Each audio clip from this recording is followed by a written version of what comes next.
পৃথিবীর সবচেয়ে দ্রুতগতির প্রাণী, কিন্তু জানো কি চিতাবাঘ মাত্র ২০ সেকেন্ডেই ক্লান্ত হয়ে পড়ে। আজকে দেখব চিতাবাঘের এমন কিছু ফ্যাক্ট যা শুনে তুমি অবাক হয়ে যাবে।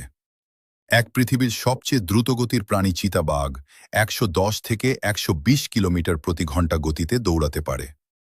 দৌড়াতে গিয়ে শ্বাস বন্ধ হয়ে যায়। অতিরিক্ত স্পিডের কারণে চিতা বেশিক্ষণ দৌড়াতে পারে না, প্রায় ২০ থেকে ৩০ সেকেন্ডেই ক্লান্ত হয়ে যায়। তিন নখ পুরোপুরি ঢোকাতে পারে না, অন্যান্য বিড়াল জাতীয় প্রাণীর মতো না। চিতার নখ সবসময় কিছুটা বাইরে থাকে, এটাই ওকে দ্রুত দৌড়াতে সাহায্য করে। চার চোখের নিচে কালো দাগ থাকে, এই দাগ টিয়ার মার্কস সূর্যের আলো কমিয়ে শিকার দেখতে সাহায্য করে, একদম সানগ্লাসের মতো।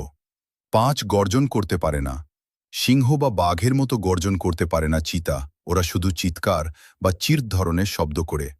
এমন আরও অজানা ফ্যাক্ট জানতে এখনই সাবস্ক্রাইব করো বং ফ্যাক্টস ২৪।